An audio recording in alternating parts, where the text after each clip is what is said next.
Guys, pernah nggak sih lo lagi mau ngelakuin sesuatu, terus tiba-tiba ada suara kecil gitu di kepala bilang, jangan deh, itu apaan sih sebenarnya? Penasaran banget nggak sih? Wah, bener banget tuh.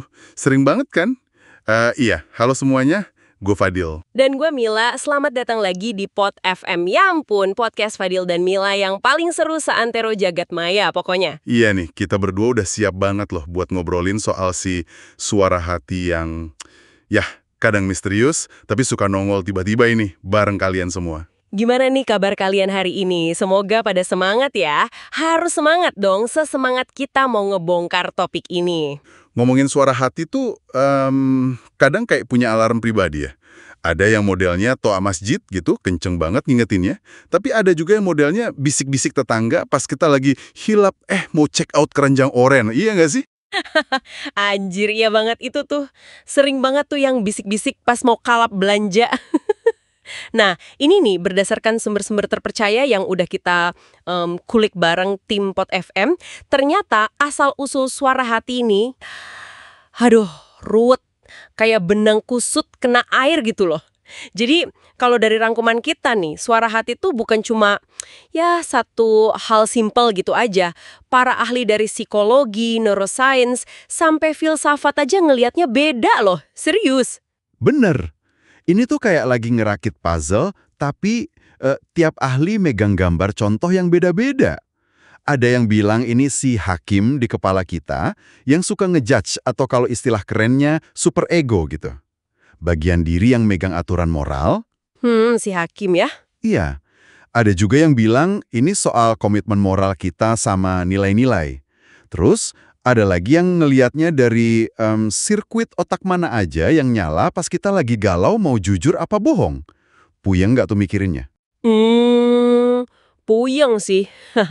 Intinya, ini bukan bisikan gaib doang, tapi hasil kerja kompleks di diri kita. Gitu. Waduh, analogi puzzle lo bikin kebayang sih ruwetnya. Oke, jadi intinya emang kompleks banget ya, bukan cuma satu jawaban. Nah, ngomongin otak nih, katanya ada bagian otak tertentu ya yang spesifik kerja buat si suara hati ini. Kayak ada departemen khususnya gitu nggak sih? Nah, ini serunya. Jadi, ternyata nggak ada satu kantor pusat suara hati doang gitu loh di otak. Oh iya? Terus gimana dong? Tapi lebih kayak, ya tim kerja bareng gitu, lintas departemen. Ada nih, si cortex prefrontal ventromedial, atau kita singkat aja, VMPFC. VMPFC, oke? Itu perannya kayak manajer tim HRD yang bijak gitulah. Dia yang nimbang-nimbang keputusan biar nggak cuma untungin diri sendiri, tapi juga bagus buat keharmonisan tim, alias lingkungan sosial kita. Oh. Dia yang ngerem kalau kita mau ngelakuin sesuatu yang bisa nyakitin orang lain. Jaga etika kerja gitu deh. Jadi, dia bantu kita mikir dampak sosial dari tindakan kita. Oh, si manajer bijak ya. Keren, ngerti-ngerti. Terus, selain manajer, ada siapa lagi di tim itu? Pasti rame nih. Ada lagi si amigdala. Nah, kalau VMPFC tadi manajer kalem, amigdala ini kayak satpam komplek yang super reaktif pakai toa. Serius. Hah? Satpam pakai toa gimana tuh? Begitu ada potensi bahaya, termasuk bahaya moral, kayak mau bohong atau jurang, dia langsung teriak paling kenceng. Bentuk teriakannya? Ya emosi negatif kayak rasa bersalah, cemas, atau takut kena karma gitu. Dia yang bikin kita mikir dua kali, kadang sampai keringat dingin. Wih, pantesan ya kalau mau iseng bohong dikit aja suka langsung deg-degan gak karuan. Itu si satpam amigdala lagi patroli pakai toa berarti. Gila. Ada lagi nggak anggotanya? Makin rame nih kayaknya di dalam kepala kita. Haha, iya, emang rame. Ada juga insula yang bantu kita ngerasain gak enaknya rasa bersalah itu. Terus ada ACC, anterior cingulate cortex, yang aktif pas kita ngerasa malu, sama lobus temporal yang bantu kita ngebaca perasaan dan niat orang lain.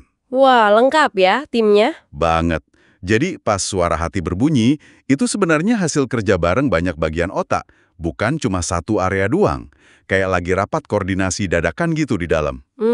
Oke. Ngerti.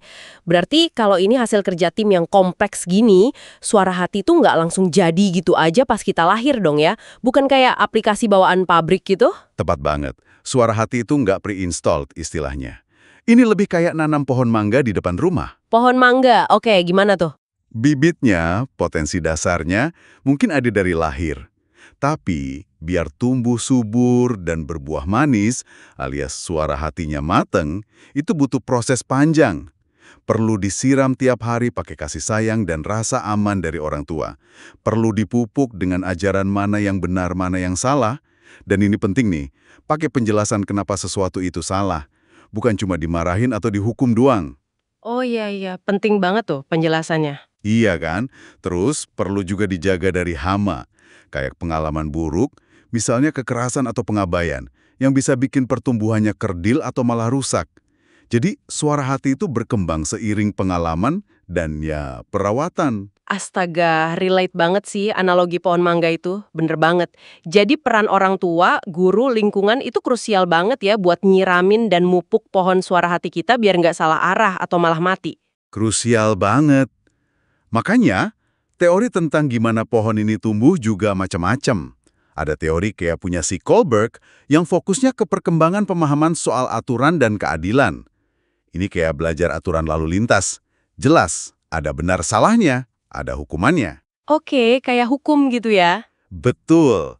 Tapi ada juga teori kayak punya Gilligan yang lebih fokus ke hubungan, kepedulian, dan tanggung jawab ke orang lain. Ini lebih kayak semangat gotong royong pas ada hajatan di kompleks. Nggak cuma soal aturan tertulis, tapi juga soal empati, saling bantu, dan jaga perasaan tetangga. Wah, beda ya fokusnya. Yang satu aturan, yang satu rasa peduli. Yep, keduanya penting, tapi nunjukin kalau perkembangan moral itu punya banyak sisi. Wah, menarik banget ya bedanya. Jadi nggak cuma soal jangan melanggar lampu merah, tapi juga soal nengok tetangga sebelah kalau lagi susah. Oke. Terus nih, kalau lingkungan ngaruh berarti budaya atau ajaran agama gitu juga ikut ngebentuk suara di kepala kita ini dong. Pasti kan ya? Pasti ngaruh, gede banget malah pengaruhnya. Budaya, misalnya budaya timur yang kolektif sama barat yang individualis, itu bisa bikin beda penekanan soal mana yang dianggap dosa besar. Agama juga jelas ngasih kerangka nilai dan panduan moral yang kuat. Ini bisa kita analogiin kayak resep rendang warisan keluarga. Wah, rendang, lapar nih jadinya. Gimana tuh analoginya? Jadi gini, bahan dasarnya kemampuan kita buat ngerasain mana baik, mana buruk buat kerjasama, itu mungkin mirip-mirip di seluruh dunia. Hasil evolusi biar manusia bisa survive bareng. Tapi bumbu, takaran, dan cara masaknya itu beda-beda banget tergantung dapur mana. Dapur ini ya budaya, agama, pendidikan, bahkan gender dan usia. Oh, jadi resep moralnya beda-beda ya? Nah, makanya rasa rasa suara hati tiap orang atau kelompok bisa khas dan unik. Itulah kenapa standar benar menurut suara hati bisa beda-beda antar individu atau budaya. Iya loh, analogi resep rendang itu pas banget. Jadi nggak heran ya kalau kadang kita sama temen atau bahkan keluarga bisa beda pendapat soal suatu hal itu etis atau nggak etis. Karena resep di kepala kita beda, masuk akal banget. Gila, seru banget ini obrolan kita. Berasa kayak lagi tur ke dalam isi kepala sendiri. Jadi kalau dirangkum nih kesimpulannya suara hati itu ternyata, Orkestra? Wah, gimana tuh? Ada bagian-bagian otak yang jadi instrumennya, kayak biola amigdala, trompet VMPFC, gitu-gitulah. Pengalaman hidup kita jadi aransemen musik yang dimainin. Terus budaya dan nilai-nilai yang kita anut jadi sang konduktor yang ngarahin temponya. wow. Semuanya main bareng secara dinamis buat menghasilkan musik keputusan dan tindakan kita. Jadi ini bukan suara tunggal, tapi simfoni kompleks yang terus berubah. Bener banget, kompleks tapi keren banget sih kalau dipikirin lagi. Bukan sekedar iya atau tidak doang ya ternyata. Keren. Nah, sebagai penutup nih, coba deh kalian yang lagi dengerin pikirin sejenak. Kapan terakhir kali orkestra di dalam diri kalian mainin nada peringatan atau bisikan penting? Kapan terakhir kali suara hati itu entah si manajer bijak atau si satpam toa berhasil bikin kalian mikir ulang atau bahkan ngubah keputusan di hari itu? Sekecil apapun momennya. Pasti pernah kan? Coba deh direnungin. Nah, itu dia. Jangan lupa follow Pod FM di platform kesayangan kalian biar nggak ketinggalan obrolan seru dan nggak biasa kayak gini lagi. Share juga ke teman, pacar, gebetan, mantan juga boleh deh biar makin banyak yang tercerahkan soal isi kepala sendiri. Sip, sampai jumpa di episode Pod FM selanjutnya ya guys. Tetap kepo dan tetap seru. Dadah!